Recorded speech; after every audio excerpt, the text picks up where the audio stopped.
locked in. Look at what we have here, folks. To the only show that matters. The cream of the crop. Duke loves wrestling. And there is no one that does it better than your host. I have come here to chew bubblegum and kick ass. The Duke. And I'm all out of bubblegum.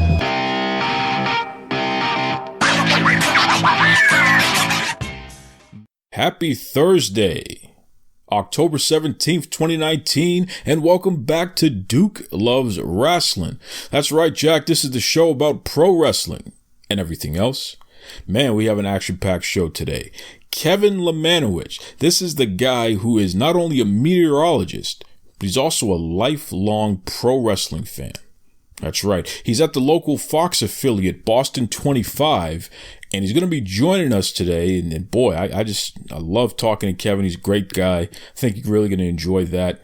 We also have Alan Rolette of RiverHorse Wrestling Photography. He's back. He's got some great stories about his crazy life. I can't wait to talk to Alan again as well. That'll be fun. But before we get to any of that, here is my exclusive conversation with WoW Superheroes star, the world's greatest attorney, Sophia Lopez. Everybody knows Sophia Lopez, literally the world's greatest attorney. She means serious business out there, folks. And if you've been watching WoW Superheroes, you have seen this woman has had an influence on pretty much everything. I mean, especially when it comes to the WoW Superheroes Championship. I don't know how she does it, but I need to get to the bottom of this, especially after last week's episode. So, without further ado, welcome to the Duke Loves Wrestling podcast, the world's greatest attorney, Sophia Lopez. How are you, Sophia? Hi, Duke. Thank you very much for having me. I'm doing wonderful.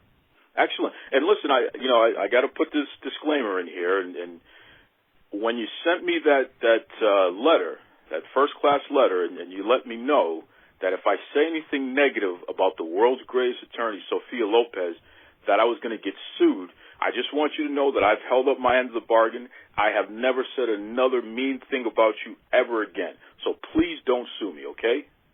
You know, I won't sue you. I like people that they have awards. You know, that's what we, in the old times, that, you know, we were worthy if we have awards. And I like that you are a man of your word, Duke. That's right. That's right, because I just don't want any problems, especially with somebody who has as much influence as you. So let's take a trip back here. In episode 2 of WoW Superheroes on AXSTV, you somehow, some way, managed to convince WoW Superheroes champion Tessa Blanchard to skip everybody else. She skipped the Beast. She skipped Jungle Girl. She skipped Havoc. She skipped everybody else. And instead, she defended the WoW Superheroes Championship against your client, Serpentine. Talk to us about that. How did you pull that off? Well, as everyone knows, I'm the greatest attorney in the world, and I love my clients, and I will do what it takes for them to get just the championship matches. And I cannot say much because I'm a lawyer, so I have to reserve a lot of my strategies. But one thing I can tell you, I am the mastermind of WoW Superheroes. And I do have friends in high places, and they know it. And that's one of the reasons that sometimes I can achieve my goals. And one of my goals is to have my clients happy. I want them to get that belt, not because, you know, I want to, it's because they deserve it. Like Serpentine, she's amazing. She is the whole package to be the next WoW Superhero champion. I want the fans to see that. I want the fans to explore more than they have been able to see. And Serpentine has that flavor of the lucha libre, you know, doing a lot of acrobatic stuff, jumping on the rope, flying moves. She's an athlete. She's amazing. So that's one of the reasons I really want her to have the belt. Well, and I can tell you, without a doubt, Serpentine is just amazing in the ring. She is definitely a tough customer and somebody that you don't want to mess around with.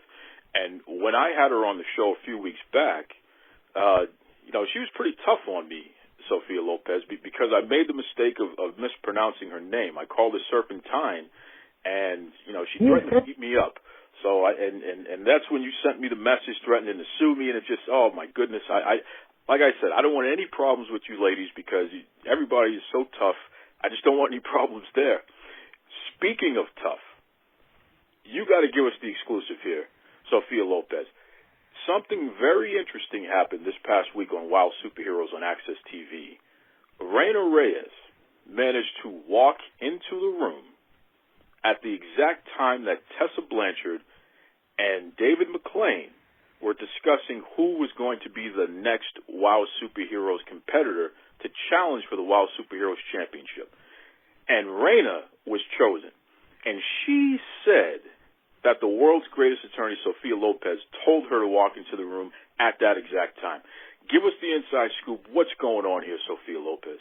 Well, I don't know if you believe in coincidences. I think it was just like a coincidence that she stepped into the room exactly when I said, hey, Raina, why don't you go and talk to David McClain? But, for me, I can say in this life sometimes things happen because they have to happen. I think Raina just was on the right place, on the right moment, at the right time for her to get a shot of the title. She was lucky. She got lucky at the time. Well, and I'll tell you right now, I think that I'm not really sure what's going on. Is Raina or Tessa or either one of them one of your clients? You can tell us. It can be a secret among friends here. Are you representing either one of those two ladies?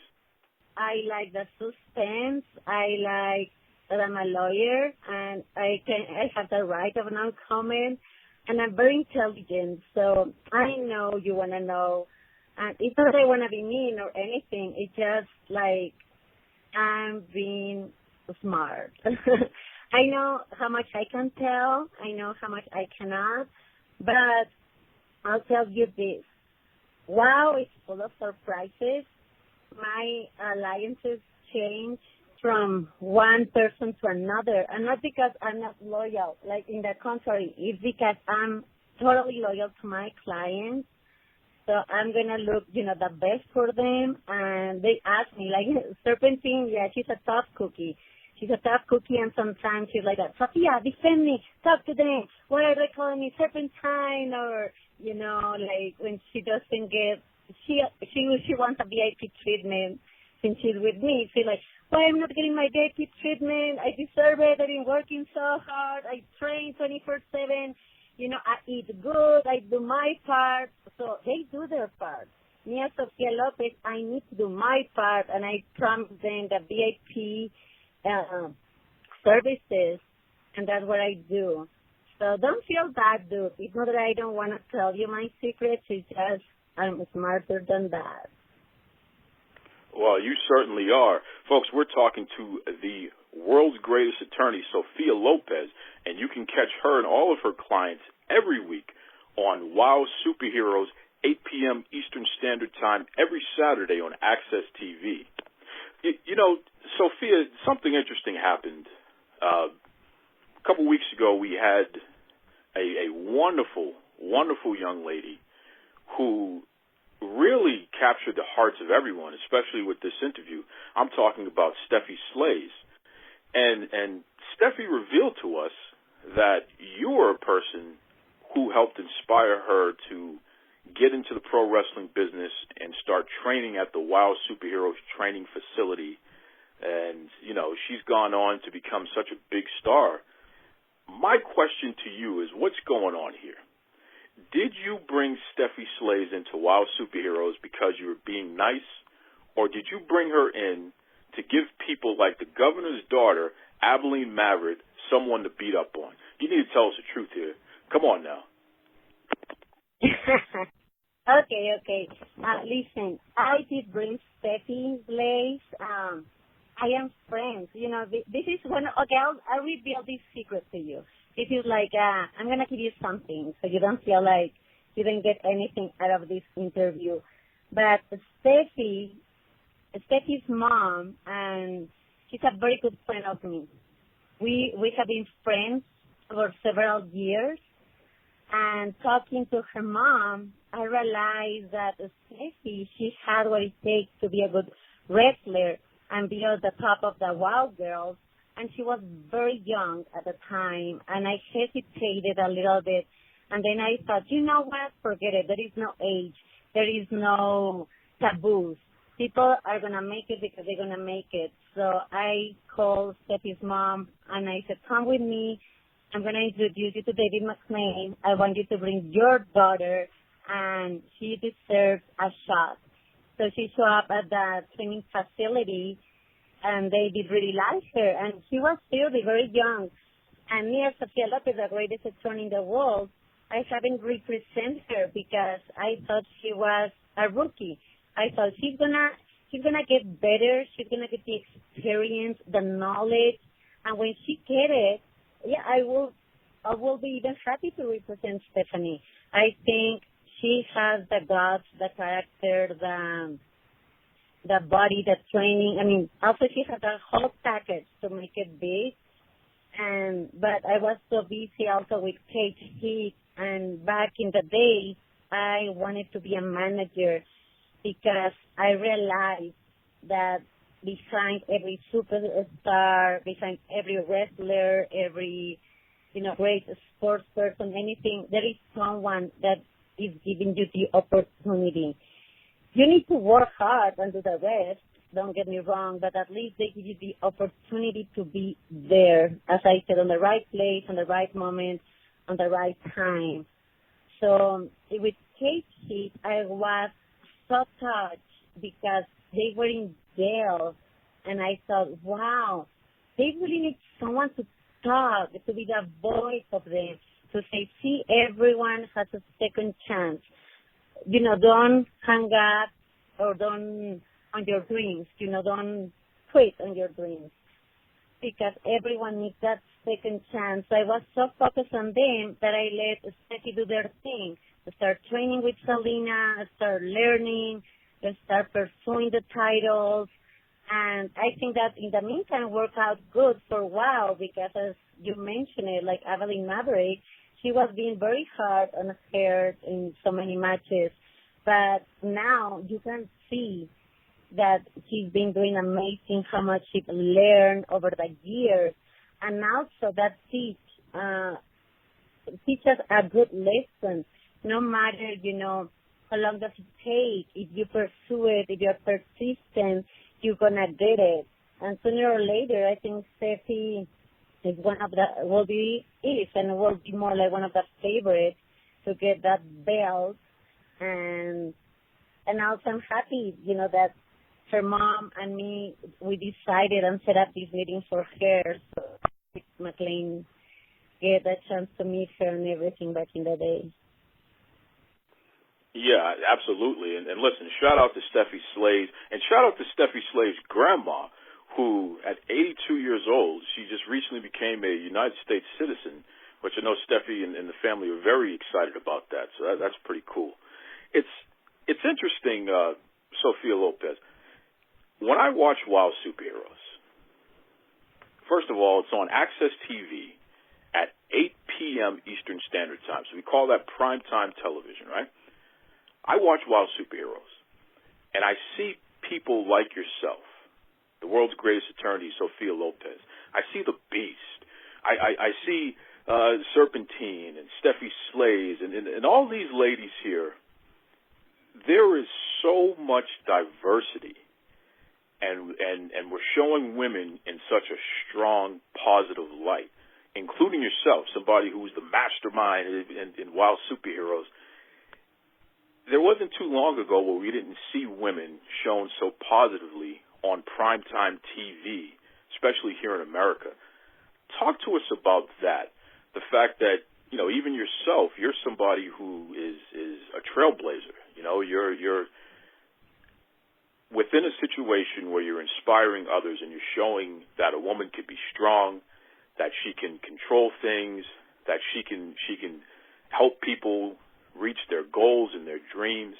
And you get to do that every week on Wild Superheroes. How does that feel to be such an inspirational figure? You know, I feel a great honor because I love WOW because, as you said, WOW has that diversity. We have that diversity of every background. Like one of my other clients is Nikki Krampus. She's from Norway, and I've been in Norway, and I like the country, I like the people, and I said, why not? Like, I'm going to take her as my client and even fix her visa. And they have a different story that from people from Mexico, we know, different culture, like food, everything.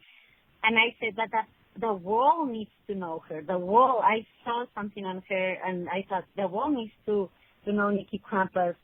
And as Nikki, the lioness, as Steffi, Serpentine, a Tessa, the world needs like a Tessa, needs a beast, needs like a jungle girl.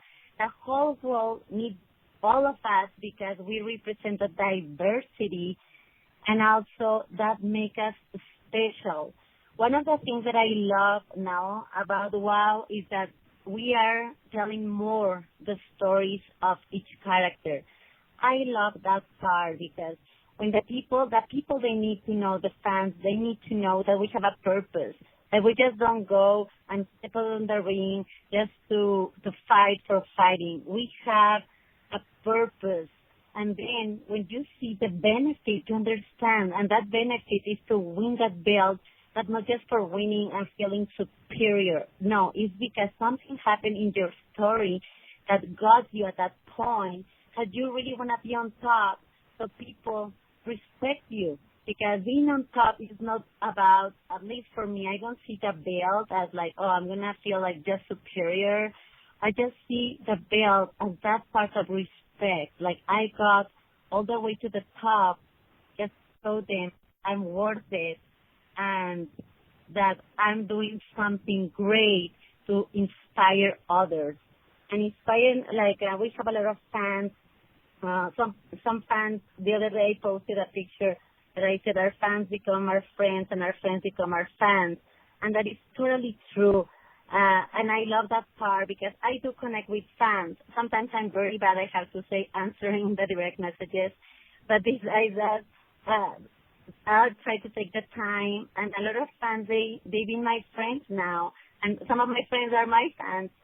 And what I like is that for real, they get inspired. They see us like that figure that they want to pursue. Because also we have another couple of fans that they have some disabilities, and that's why we are labeled as superheroes, because we can fight or do those fights for them, and then they can be behind the television, that they feel so related to the character that in those 5 minutes, 8 minutes, or 7 minutes match, they are them doing the match in their mind.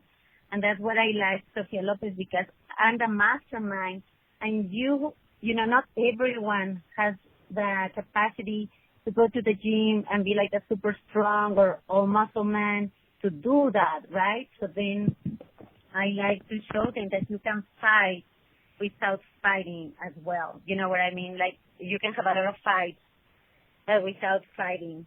Wow. Well, I'm starting to understand why you're the world's greatest attorney. You have all of the answers, it seems. So that's some good stuff there, Sophia Lopez. My goodness. In fact, you know something? I'm wondering if I can use you for your services.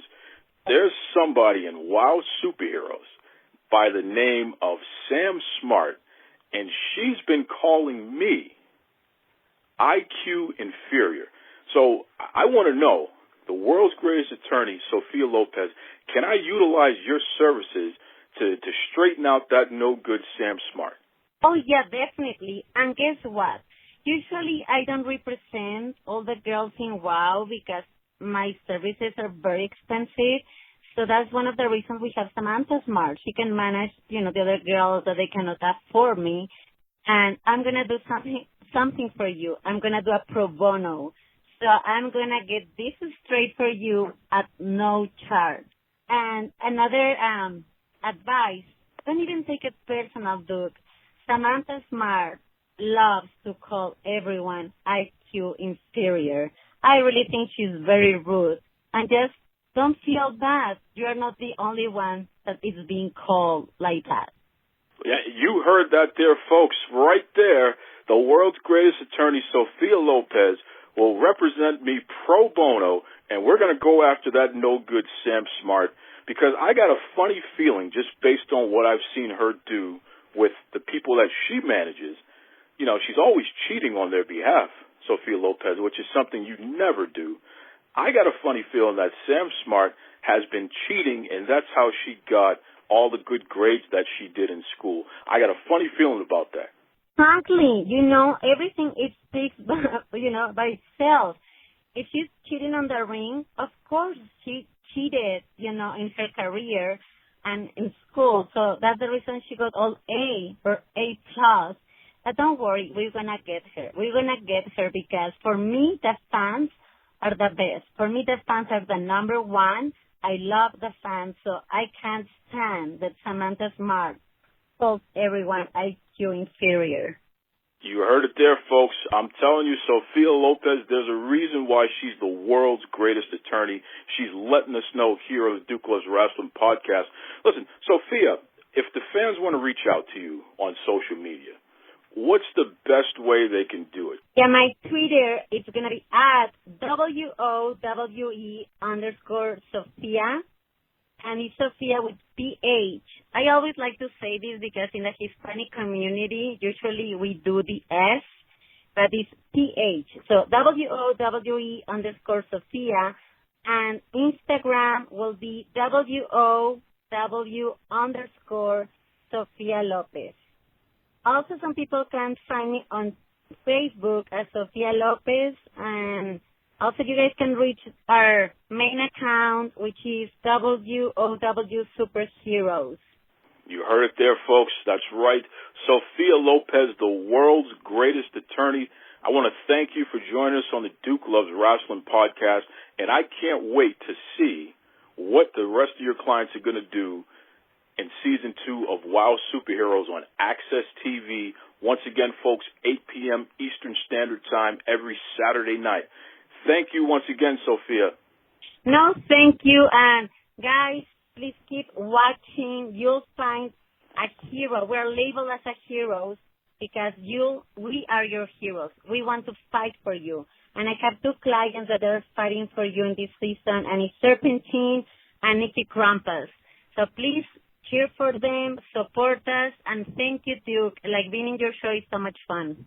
What a fun interview, and what a great person the world's greatest attorney, Sophia Lopez, is. And I'm telling you, once again, folks, you can check her out Saturdays, okay? 8 p.m. Eastern Standard Time, AXSTV. We're talking about the hot show that everyone's talking about, WOW Superheroes. That's right. And, like she said, she has Krampus and she has Serpentine, a few other affiliates that she doesn't name all the time. You'll just have to wait and see. But Sophia Lopez, she's the puppet master of WOW Superheroes. There's no two ways about it. I don't know if David McClain realizes this, but everybody else does. Sophia Lopez is what's happening, Jack. That's for sure.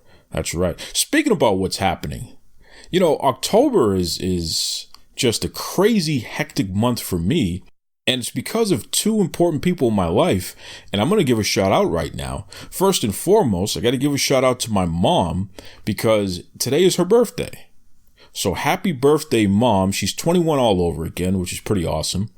So happy birthday, Mom. Hope you enjoy the day. Hope you continue to enjoy your fantastic life. I love you. All that good stuff there. And I also want to give a shout out to my sister, Queen Shari. Saturday is her birthday. So her birthday's on the 19th there. And she's pretty awesome in her own right as well. And she is a big supporter of the show. She's always let me know what's good, what's not so good. So Shout out to Queen Shari. She's awesome. Happy birthday to you. Happy early birthday, I should say. You got that right. We're talking about strong, fantastic women from WoW superheroes. Strong, fantastic women in my personal life, your personal life. That's what it's all about, man. Let's celebrate everybody. Why not? You know, and it's funny because this week I saw some interesting stuff going on. You know, we've had the WWE draft on Raw and SmackDown, and it's interesting because on Raw this week in particular, they started the show with a women's wrestling match, and they ended the show, the main event, women's wrestling match. That's what it's all about, man. Why not? Women should be in the main event, absolutely. They can do anything and everything that the men can do, and oftentimes even better. So all you wrestling promotions out there, I'm going to continue to remind you, support women's wrestling. There's no reason not to. And again, you look at a program like WoW Superheroes that's kicking butt out there, and it's an all-women show. People are loving it, and they're getting so much attention on social media. Great interaction. It's just fun. You know, WoW Superheroes is awesome, man. And that's really the way to go.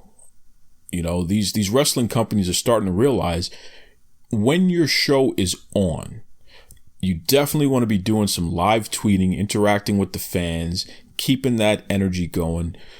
Another promotion that does a great job with that I've noticed is the NWA. And, you know, they're back on the scene, and Billy Corgan and the team there, Dave Lagana, those folks, they've been doing a great job of building this thing or rebuilding this brand. And I noticed that when NWA Power Hour is on, it is just amazing online to see the response and people interacting both on Facebook and on Twitter. You know, and oftentimes they're trending. You know, they've trended #1 a few times. So it's pretty tremendous. Utilize that social media, man. That's a tool. That's a major tool. I know when Impact Wrestling, when they were having, you know, difficulties there, they were on a network that didn't really have as much of a footprint as what they've been used to in previous years. Social media has been the biggest thing that they could utilize, because once again, you're interacting with the fans and you're allowing them to keep up to date with what's going on. And especially when the performers, when the wrestlers themselves are talking about the product that you can see right then and there, whether you're watching online or whether you're watching on TV, it just makes that viewing experience that much greater. It's just fun, man. It's really cool to see. So please, I'm telling all the wrestlers, all the promotions out there, keep that energy going, okay? And shout out to Impact Wrestling. I think they're really an unsung hero in a lot of ways when it comes to their support of women's wrestling, which they've been doing throughout the years with their Knockouts division and even some of the innovative things that they're doing right now with Tessa Blanchard, where, you know, she's competing with the men just as much as she's competing with the women. And it's because Tessa's one of the top wrestlers in the world. So why not? You know, and it would be nice to see some of these other promotions do the same thing. That's for sure. If you have talented wrestlers, it shouldn't matter what gender they are, put them in the ring and let them show the world what they can do. You got that right, Jack. You got that right. Speaking of which, AEW, they have an innovative program happening right now called AEW Dark.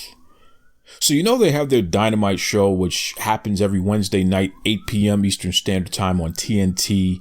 And it's been a pretty good show. You know, the production value is great. Commentary is great. I personally want to see more wrestling and less of this other stuff. But nonetheless, they've been doing a very good job, especially for a startup wrestling company. But their real crown jewel is their Dark program. And this is where the matches that you don't see on TV, the dark matches, they tape them and then they create a new program out of it and they put it out there online and what have you. It's a very good show. In fact, this past week they had Taz. You remember Taz from ECW and WWE, and he was a commentator in Impact. Taz was a guest commentator on Dark and he did a great job. It's just fun, man. It's good stuff. Good stuff. I'm really impressed with that show, and I still feel AEW needs to get their act together when it comes to two things. Number one, promoting women's wrestling more. Should be more than one women's wrestling match on your TV show. And number two, where are the people of color, especially the men singles wrestler, where are they as it relates to the title picture? You know, at the very top, you're pushing 8 people who are not people of color. And it just doesn't make any sense. So, you know, these are some things they can improve upon. Nonetheless, the things that they are doing well, production and commentary, it's great. It really is. So there's that. You know, there's a lot of stuff going on, man. A lot of stuff going on. A lot of top stories. I know that Chris Jericho, who was the AEW champion, he just announced he's going to be in the next Jay and Silent Bob movie, which is great news. Unfortunately, he also announced that he's going to be playing some kind of KKK character, and wait until you see what happens to him. I guess he's going to get his comeuppance, which, you know, that's great. But Jericho made a big mistake, man, because he actually hashtagged KKK in a tweet, which was just, I don't think he was thinking, but it's just like, oh man, what are you doing? Don't bring any attention to those folks, please. So, I don't know. It just, these things happen. And it's just a reminder that whether it's you or somebody running your social media, you really need to be aware of what you're doing and understand your influence and utilize it in a manner that is constantly representing you and the brand that you care about and that you want to present to the world. Just keep that in mind, folks. It's very important. Very important. You know? Another thing that's very important is Total Divas. I've really been impressed with this season of Total Divas. Ronda Rousey and Sonya Deville, they've brought some breaths of fresh air on that show. And it's really interesting to see Sonya and her journey and things she's going through. You know, she's a lesbian woman and she has some MMA experience as well. She's an interesting person. She's really an interesting person. I think that there are a lot of fans who are behind her and they want to see more of her. So hopefully WWE does the right thing and continues, from a wrestling standpoint, continues to put her in situations where she can thrive and show more layers of who she is. Because on that Total Divas show, that's for damn sure what's happening. I mean, she's really an interesting person. And then you have Ronda Rousey, who is completely different from whatever you could have imagined. When you see her in her natural habitat, you know, with her family on her farm and things that she does, you know, she's awesome. Like, Ronda is just she's an interesting person. For somebody who can beat the hell out of anybody anytime she wants, to see her shoveling crap and taking care of the farm, and, you know, she's very loving to her stepson and her husband, and Ronda is a cool person, man. In a different way. She's not a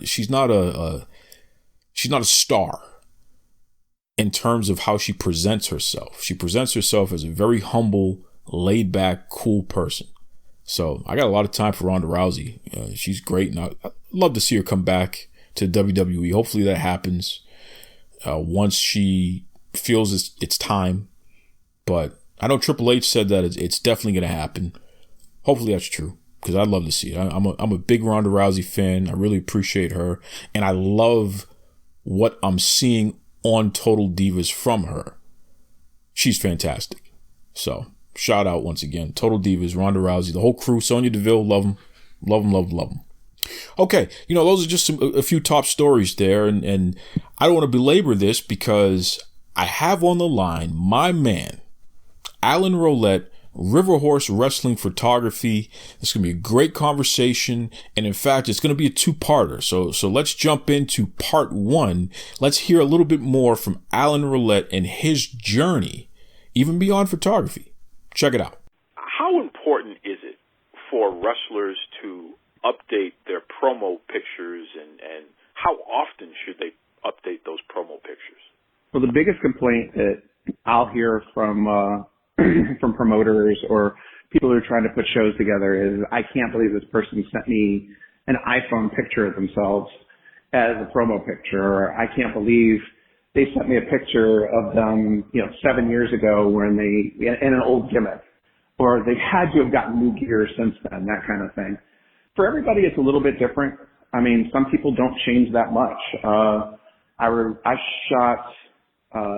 did some shots of Shammy Moore, and he literally got one picture. I see that one picture everywhere all the time, and it suits him. It works just fine. He looks the same. It is the same gimmick. It's the same everything, and it works. Other people, I know people who get new gear every 2 weeks, new gear every 3 weeks, and and it's bright and it's flashy and it's shiny and it's beautiful, and you want promoters to be able to see that this is the image that you can have in the ring. This is the image that's going to be on your poster. So some people shoot with me once a month. Some people shoot with me once every 6 months. Some people shoot every couple of weeks. It depends on how much you want to invest in yourself. I remember this wrestler who went on an Italian tour and was wrestling in Italy. And I didn't know there were big promotions in Italy, but apparently there are. And he said, hey, the last shots that we did were the ones that I submitted that got me the job to go on this Italian tour. Like, good pictures will do that for you. We're talking to Alan Rolette of RiverHorse Photography and RiverHorse Wrestling Photography. It's interesting, Alan, and first and foremost, the last time I had you on the show, the response was just so positive, so tremendous, because you're such an engaging, genuinely nice person, and that comes across anytime somebody hears you speak, and of course when you post your videos of you taking your shoot, and even some of the wrestlers, they post videos of you taking shots of them, what have you. It's very clear that there's a genuine positive atmosphere going on there. What do you attribute that to? Where does that come from, where you're able to make people feel so comfortable, especially when you're dealing with athletes who oftentimes are wearing very little while you're taking photos of them? Well, it's a process. It takes a while to get people to feel comfortable with you. That's the first thing. Especially female wrestlers. I mean, they put up with so much insane garbage on the internet that another guy shows up that they don't know with a camera. They don't know what to expect. They don't know what they're looking for. Like with anything in life, you have to pay your dues. And it means being ignored sometimes, and it means being questioned sometimes. It means being tested sometimes. And eventually when all that's done, then I'm just RiverHorse. I walk in. Most people don't even call me by my regular name. They don't call me Alan. They just say, hey, RiverHorse. And there's that graduation backstage. You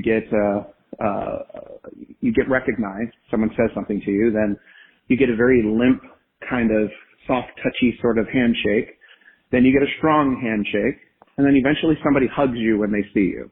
It's kind of a reunion of sorts. Like with indie wrestling, promotions run 4 weeks, 6 weeks, 2 months, 3 months, something like that. And you walk up and you see somebody and they give you a giant hug and they ask you how you've been and what's going on and this and that. And you realize, I haven't seen this person in 4 months. You're genuinely happy to see them. And you go, well, how are you? And oh my God, you got new gear and look at your hair. And they're like, oh, I got this new move.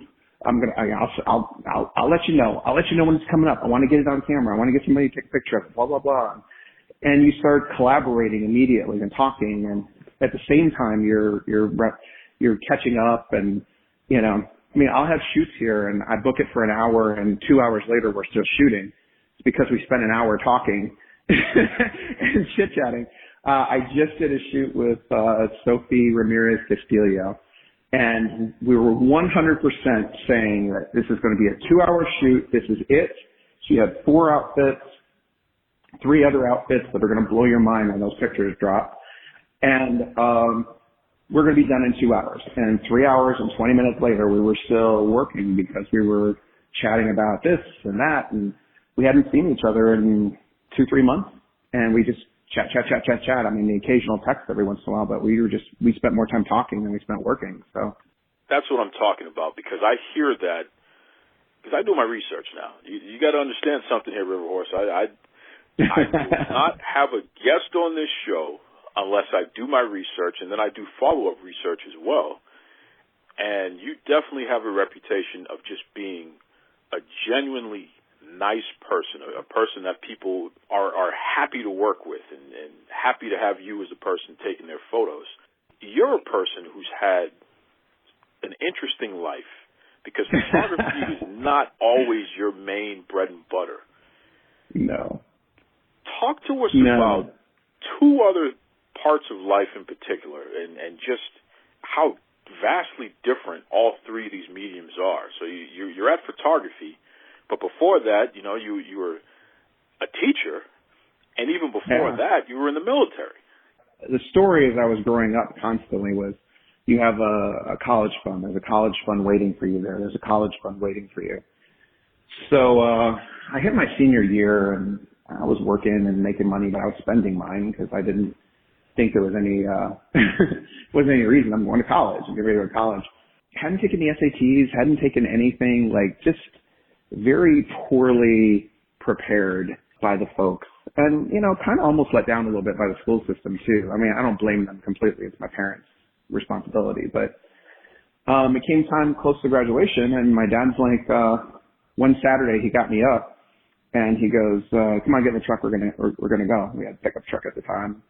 So just riding in the passenger seat, doing just almost like when we used to take the dog for a ride. I'm just riding, aside from I don't have my head out the window with my tongue in the breeze, but I'm just riding and looking and we pull up to this big building and get out and walk up to the building and walk in, and on the left-hand side were all enlistment offices. And he's like, pick one. And I'm like, for what? And he goes, you're going to go into the military. And I'm like, what? Like, I had no clue. Like, he was always saying, you're going to college, you're going to college, you're going to college. He goes, well, we just don't, we don't have the money to send you to college. And I'm like, what about the college funding? He goes, oh, we just bought this new truck, and I got this whole new giant component stereo system, and, this, that, and the other. And, we're just running short. And, it's like, your mom says you're not even ready to go anyway. Like, you haven't taken any of the tests. And I'm like, I didn't know I had to take any tests for, So he's like, pick one. And I'm like, I have not given this any thought. I have not anything. They used to blanket test all the students for the AXSTV, the Armed Services Vocational Aptitude Battery test, to see what you were good at. And they would blanket test people, because they just assumed we're all poor kids. We're all going into the military. And, I was like, I'll show them. I'll go to college.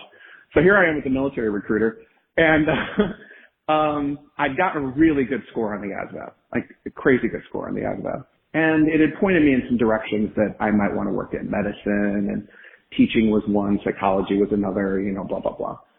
And I'm like, I really honestly have not given this any thought. And he goes, well, just take the doors as they come then. So we went to the first door, and that was the Air Force, which technically, if you're a really smart person, that's the one to go to. Lots of technical stuff, lots of medicine, lots of just great stuff. And they were closed. They were out to lunch.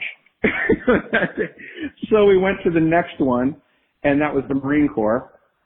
And my father had served in the Army and had a problem with Marine Corps guys. So that was out of the question. We weren't going into the Marine Corps. And the very next office that was open was the Navy.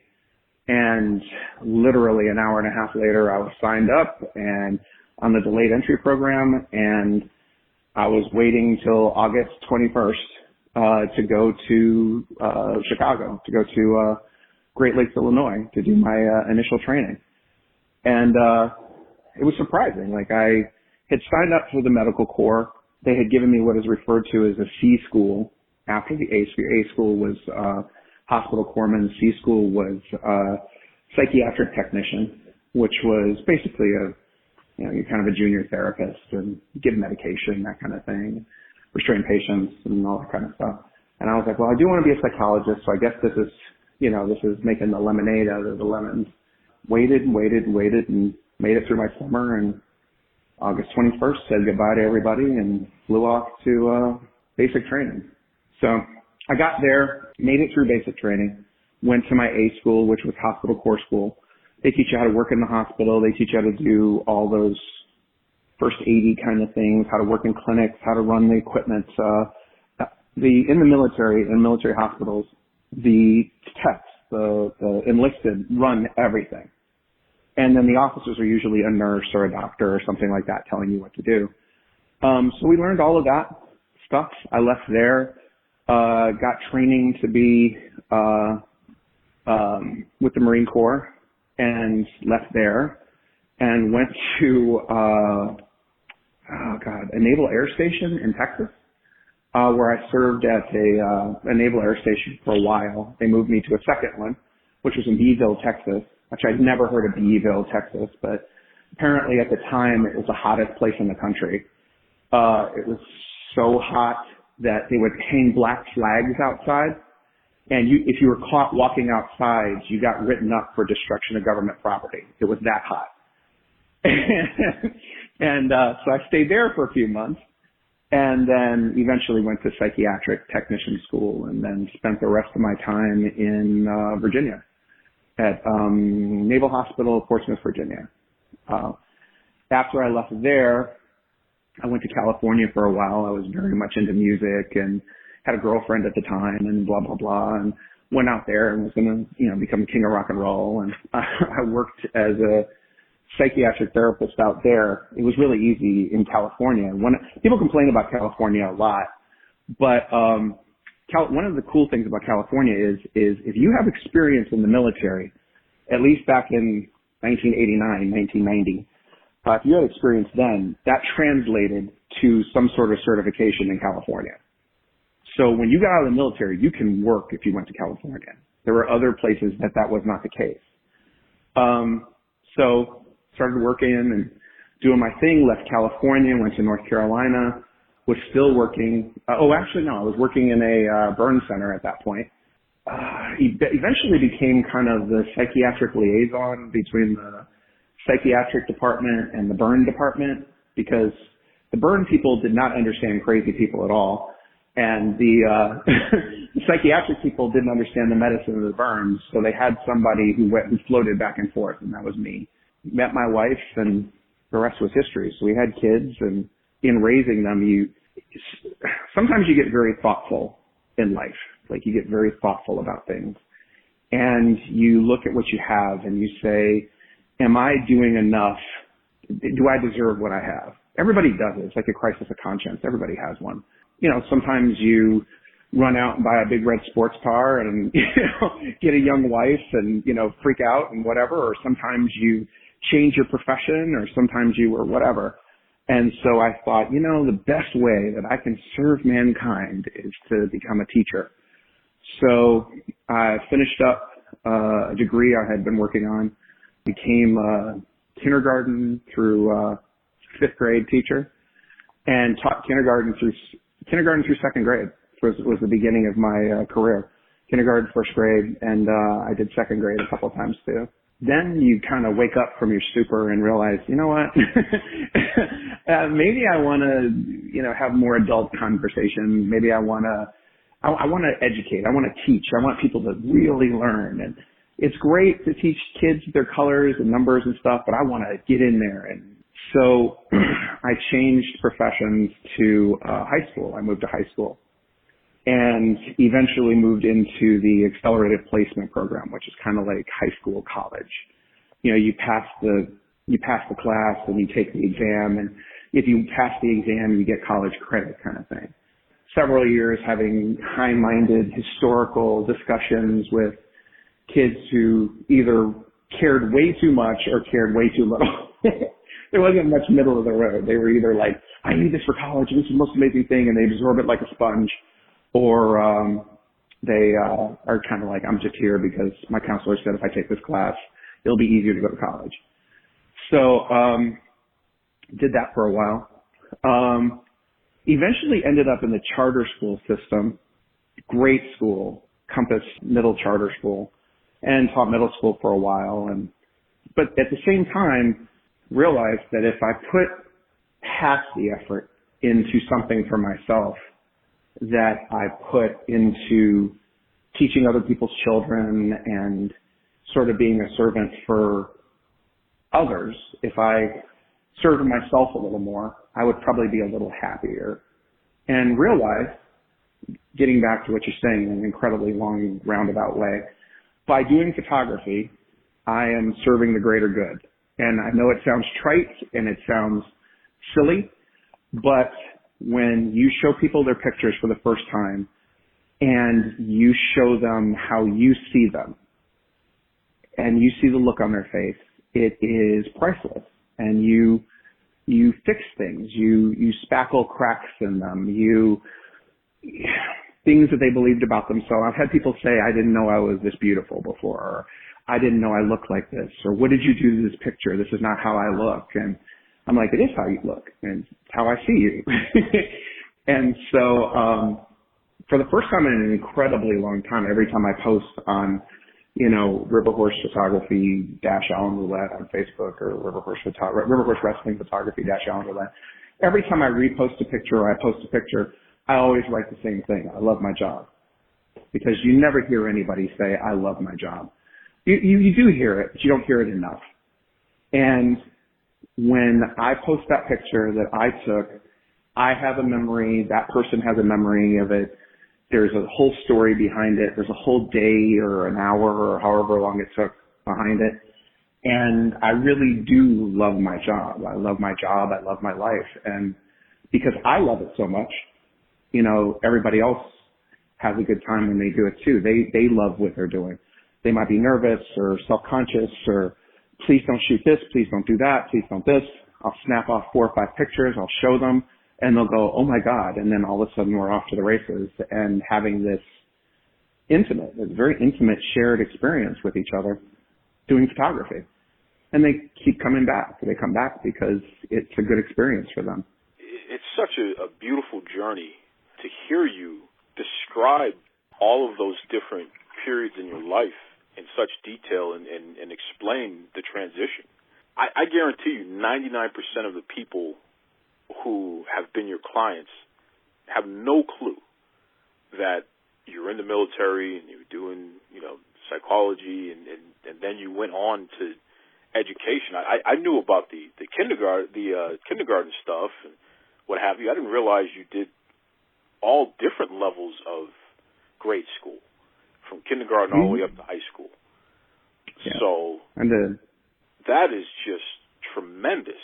And again, it definitely shines a light on how you're able to do what you do today with your own business, this RiverHorse Photography brand and RiverHorse Wrestling Photography, and make people so comfortable. Because, like you said, you're showing them themselves in a manner that maybe they weren't even able to see before. Right. And that's tremendous. That is just it's interesting because one of the things they tell you in education is you can only teach the children that you're given. You can't teach the children that you want. You can only deal with what's handed to you. You can only take care of what's put in front of you. And if you spend your time lamenting about this or that, then you're spending your time doing that versus actually taking care of the business that's in front of you. It drives me crazy when people come in and they tell me I'm ugly or I'm this or I'm only doing this because I have to. I'm only doing this because they require a headshot and blah, blah, blah. Because, I see opportunity and possibility and, and they don't. That's all shut down in them. And then you snap a few pictures and you start showing them what you're doing and then they start to get it. And then you send them, I always like to send people previews, and I will email them a preview or message them previews, and they go, oh my God, and I'm like, yeah, like you came in here thinking this was going to be the worst experience of your life. Like I'm just taking pictures. Like I'm not doing a colonoscopy. I'm not, there's a ton of stuff that is way worse than standing in front of my camera. When you can get people to understand and trust that you have their best interests at heart. Let's just say I wasn't altruistic at all. Let's say that I was just doing it for the money and I was this, that, and the other. If I shot bad pictures of every single person that walked in here, I wouldn't be in business anymore. But then there is on top of that all this extra stuff, the stuff that comes from teaching, the stuff that comes from working in psych, the stuff that comes from growing up the way I grew up. And you go, I am going to make this person feel great, and they're going to love this, and they're going to appreciate it, and they're going to love it. And the thing is, too, is like the people, when they get to be in their 50s, I'm 52, and I shouldn't say people, I should just say me. I'm 52, and you start to think about your legacy, and you realize that your legacy is your children, of course, and your legacy is what you build and what you have and whatever. But in reality, in for real reality, people stop being sad that you're dead. They miss you, but they stop being sad about it. You're not in the middle of conversations anymore because you become less than relevant. Once a year you pop up, this is the day my father died or something like that. But the interesting thing about being creative, like you with your show, and me with photography, and other people I know that paint and do this, is when I die, those pictures are going to be in somebody's album or on somebody's dresser or in somebody's whatever. And then when they die, those pictures will be given to somebody else. See, this is a picture of great grandma when she won the such and such championship, and this is a picture of her with grandpa, and they decided to get these pictures done out in this beautiful park. That's a piece of me that's going to live on for beyond the time that I shoot the picture or I'm dead.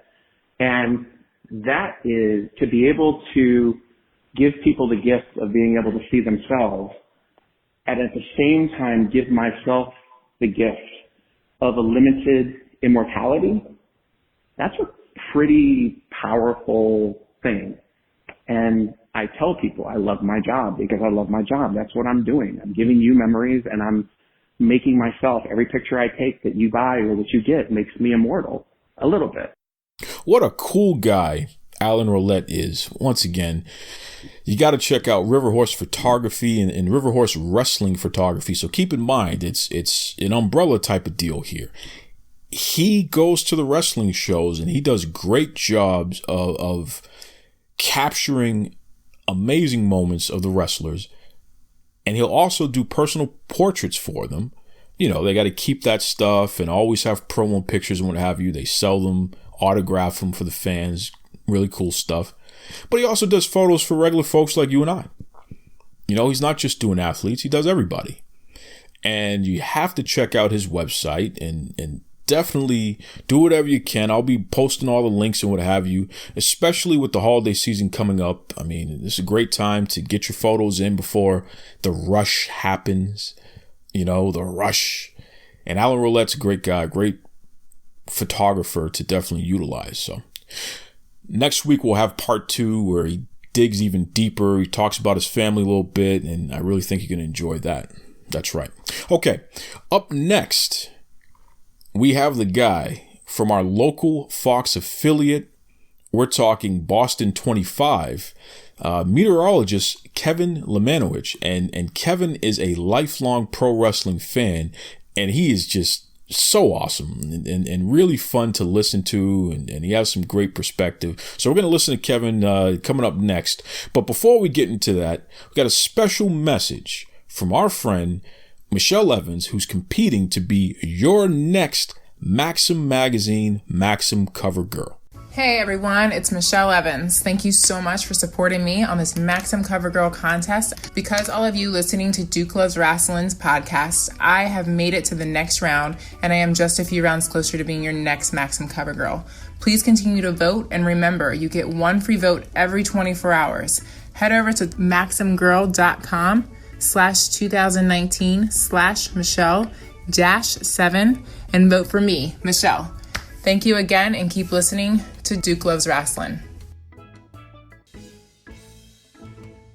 Some of the best pro wrestling in the history of the sport was happening during the 1980s. It was awesome. Who was the better wrestler, Ric Flair or Hulk Hogan? And, the Road Warriors are going crazy, and the NWA and WWF and World Class, all kinds of crazy stuff was just going on, and it was just a great time to be a wrestling fan. At that same time, though, it was a little taboo to admit in public that you're a wrestling fan. I mean, you would have people that would want to debate you and give you a hard time. What are you watching that fake stuff for? Don't you know it's fake? It's as if they wanted to tell the kid that Santa Claus isn't coming through your chimney every chance they got. Just really, mean-spirited stuff there. But what's interesting is, as the internet took off, it allowed people from all over the world who had shared interests to connect with one another. And as you folks know, we wrestling fans, we've taken full advantage of that. And because of our passion, because of our love of pro wrestling, it has allowed wrestling to come back into the mainstream. I mean, today in 2019, every major publication and news, they all cover pro wrestling. And I know for a fact it's because of our love and because we've never given up on our fandom. What's really cool is when I discover people that I'm familiar with are pro wrestling fans. Like, it's just like, wow, I never knew that.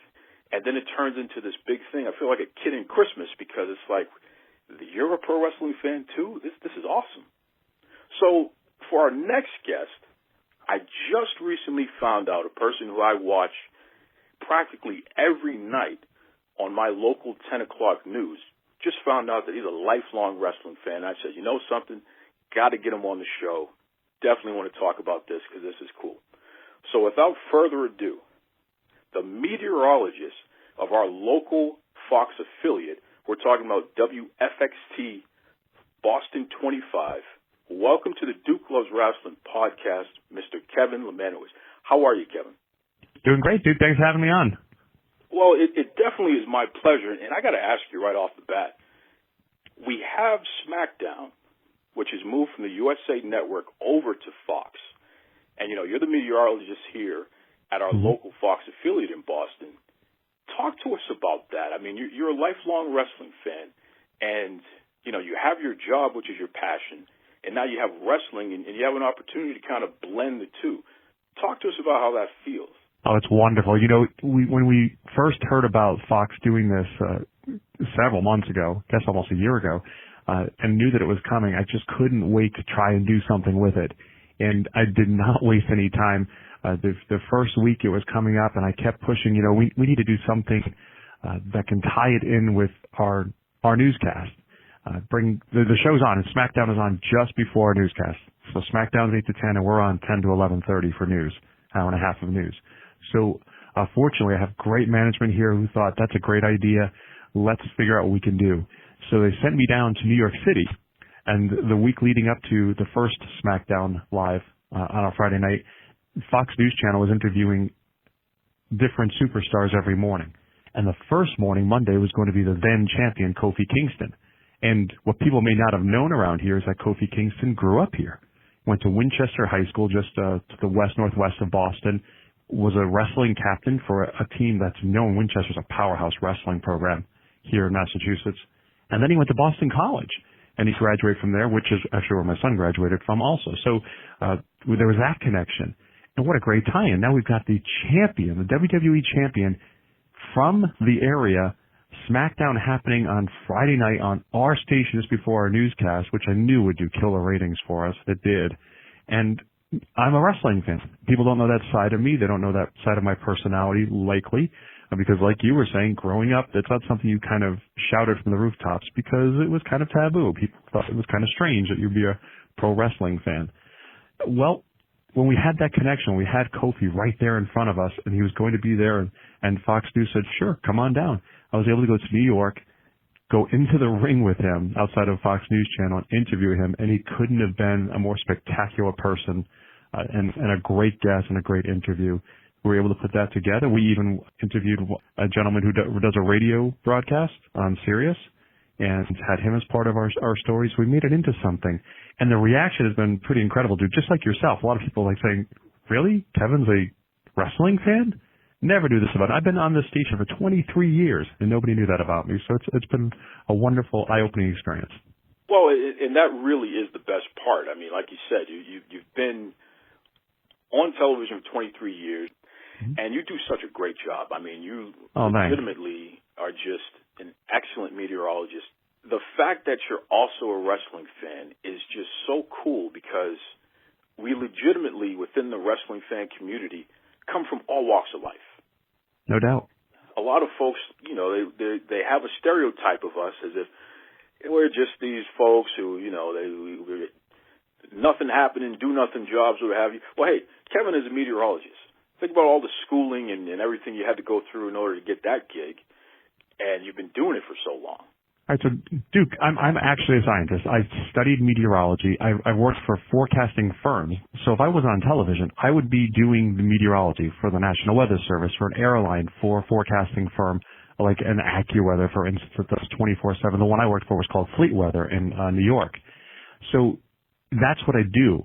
So I'm a scientist that went to school and studied the science. On top of that, and this is not said to sound snobby, but I went to Cornell University, which is an Ivy League school.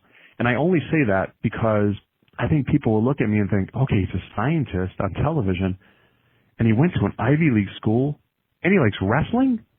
There's a disconnect there. People assume, I think, and in my experience, people assume that not the most educated people watch wrestling. And that perception is changing now. You know something, now that you tell me that you have these kind of big-time connections, I mean, you were able to go to New York and interview, at the time, the WWE champion, Kofi Kingston of the New Day, and, you know, you went to an Ivy League school in Cornell, which is just excellent. Tell me the truth here, Kevin, and you can level with me here. You can let me in. Did you pull some connections to make sure Kofi and the New Day got drafted on SmackDown?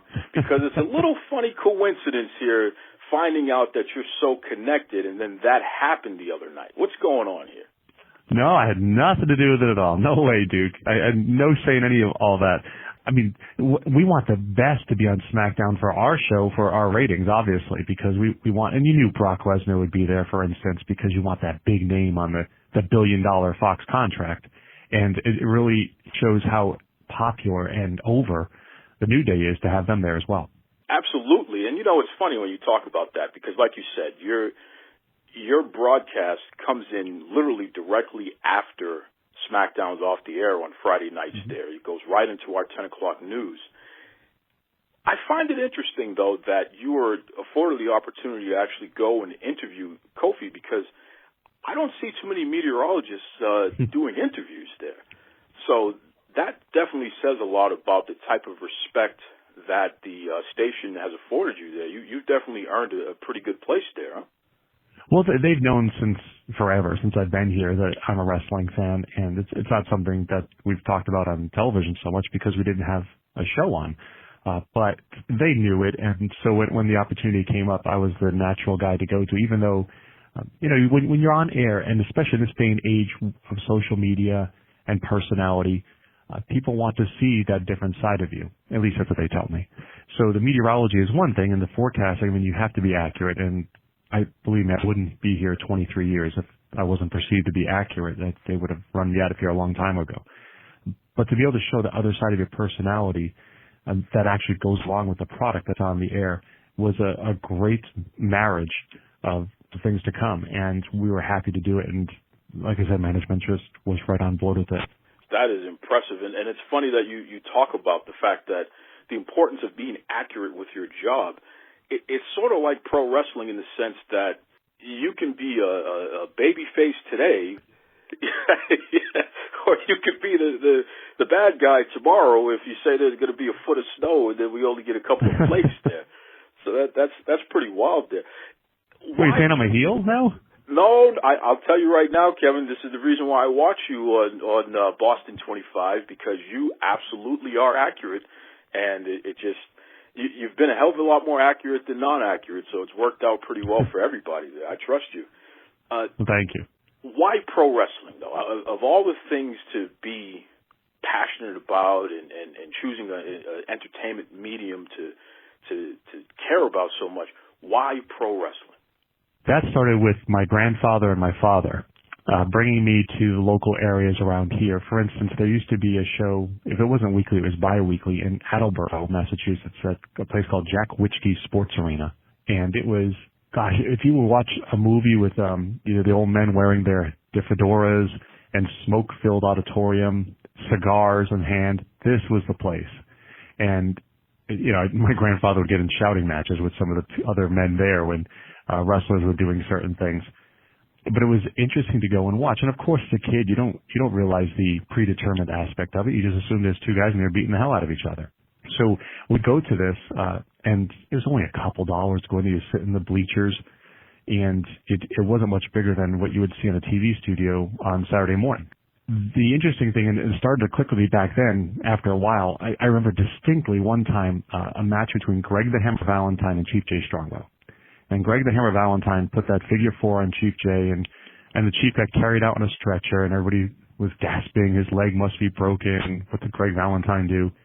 And maybe a week later, maybe 2 weeks later, the same match happened on television, and the same thing happened. Greg Valentine put that figure 4 on Chief Jay Strongbow, got carried out on a stretcher, and then the storyline happened of him having a broken leg. He was on crutches. And so it was almost like they were practicing that storyline at Jack Witschke's. And that didn't really click as this must be predetermined. I hate to use that F word, but predetermined. So just as a young person, but later on in life, I realized, wow, that's what was happening there. But they would bring me to the Worcester Memorial Auditorium also. Maybe once a month there was wrestling there out in Worcester, Massachusetts. And of course, the bigger places like, I lived in Eastern Connecticut. So Providence was like the big city to me. Providence and Worcester were big cities to me growing up. But we'd go to the Providence Civic Center, which is now the Dunk. We'd go to the Worcester, we went to the Worcester Auditorium, but later on the Worcester Centrum, which I think is a DCU center now. And of course, only one time, I went to the Boston Garden. And that one time I went to the Boston Garden, Tito Santana won the Intercontinental Championship. So that was quite a thrill to see as well, live in person. And of course, you leave there thinking, there's no way he's really going to be champion. I didn't just watch a championship change hands. But sure enough, yeah, they showed the highlights of it on TV the following week, and it was a legit championship change. So it was, growing up, it was part of what we as a family did. My grandfather, my father, myself, and my uncle too, who would take me often. And it just became something that I did. Duke, you couldn't really watch wrestling except on Saturdays, right? In the morning usually? Absolutely. Right. And in fact, I believe it was our local Fox affiliate later on that was carrying shows like Wrestling Challenge and things of that nature here in Boston area. So it was starting to get on a mainstream channel. But when I was a kid, I would literally go to my grandfather's house and sleep over because his town had cable before mine did. This is back in the late 70s now. And or maybe even early 80s, but either way, I would go to his house because at midnight on Channel 9 out of New York on cable, they would run wrestling. It was always a week ahead of the local here. And back then in Worcester, Channel 27 in Worcester ran wrestling. And that's what I would watch the following Saturday. And I would always see it a week later, the same thing that I saw at my grandfather's. So I'd sleep over his house, and he'd be sound asleep at 9 o'clock, but he'd wake up at 11 and make a pizza for us. And at midnight, we'd watch wrestling. And boy, such great memories. Like that was the place. That midnight show is where I watched Larry Zbyszko turn on Bruno Sammartino and hit him with the chair in the ring and the big red X across the screen to censor the blood so you wouldn't see it on TV back then. And so that's where it came from. And I've never let go of it. I've always enjoyed the entertainment aspect of it. Yes, I know it can be hokey and campy sometimes, but so what? So is any kind of entertainment. So are some movies. So are soap operas and TV shows you watch on a daily basis. And I think people are realizing that now. How is this different than this goofy show I watch on this other network that I think is fantastic and Kevin probably hates? It's just a different form of entertainment. Wow. I'll tell you something right now, Kevin, and as you said, I mean, you have been a meteorologist here in Boston for the past 23 years. We're talking about Boston 25, our local Fox affiliate. And we just know you as the straight guy, the guy who does the weather, and he's the guy that you have to check out because he's going to let you know about how to plan your day the next morning and what have you. It is so interesting to hear you tell your story about what inspired you to become a wrestling fan and to remain a wrestling fan basically for life. And the fact that you have that family connection with your grandfather and staying up late at his place and he's making pizza and it literally is just a family affair. That's just good stuff, man. I mean, that's really good stuff. And folks, this is why Kevin Lemanowitz is somebody that you definitely should keep up with, even if you're outside the Boston area. I'm telling you right now, this guy, he's a cool dude, and you can hear it right here. Thanks, In dude. fact, Kevin, please let everybody know, how can they check you out on social media and even the station, what have you? What's the best way that folks can continue to keep up with Boston 25 and also Kevin Lemanowitz? Oh, that's really kind of you. I really only active on Twitter, and that's at Kevin Boston 25, all one word. I'm not a big social media guy as much as they would love me to be in this business, but our station definitely runs Instagram and Facebook and Twitter. And if you just look up at Boston 25, you'll find them on there, and they'll be posting stuff about wrestling and myself and any of the stories we've done. In fact, all the stories we did with Kofi and the Sirius XM guys will be on those pages somewhere if you want to check them out. And if you're ever in the area and need to know the weather, at BOS25 Weather on Twitter is where a lot of the information goes out of as well. So check that out if you can. I told you about Kevin. I mean, for the weatherman, for the meteorologist, this guy knows his wrestling and he's a lifelong fan. It's a family affair. Just a really cool dude.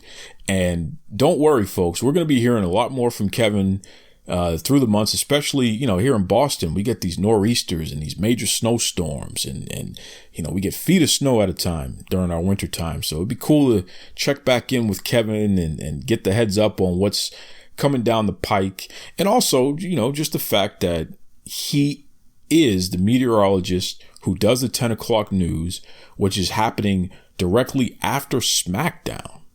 Okay, so SmackDown leads right into the 10 o'clock news, and Kevin's one of the first people you hear from because you got to get that local weather. You got to know what's going to be happening the next day.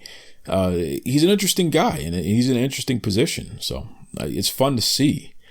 And even if you're not from the Boston area, you can still follow Kevin online, and I'm sure he'll love to talk wrestling with you. And you can check out Boston 25, our local Fox affiliate. Just really cool stuff, man. Cool stuff going on. And what a great episode. I mean, again, just a lot of great guests as usual. I definitely want to thank the world's greatest attorney, Sophia Lopez, and Alan from RiverHorse Photography. Of course, Michelle Evans, who is vying for that spot to be your next Maxim magazine, Maxim cover girl. Kevin Lemanowitz from Boston 25, just awesome. My mom, my sister, happy birthday to both of you once again. And that does it, folks. Join me next week. Of course, I'm going to have more great guests. I'm going to be sharing some more thoughts, and we'll keep this train going, baby. I mean, I really love the energy. I love the fact that everyone is continuing to stay on board with Duke Loves Rasslin. We're on Spotify now, and we're even on iHeartRadio. Can you believe this? We're on iHeartRadio, their radio app, where they have podcasts and what have you. Duke Loves Rasslin is on there now. So everyone is spreading the word. Everyone is enjoying the show, enjoying these great interviews, and it's not going to stop. And when you hear the lineup of guests that I have coming up, it's going to knock your socks off. I mean, it's just only going to get bigger and better. We ain't going to stop, baby. That's right. So, until next week, be kind to yourselves, be kind to others. Take it away, Tony Schiavone. Mr. Tony Schiavone, and we're desperately out of time on Duke Loves Wrestling.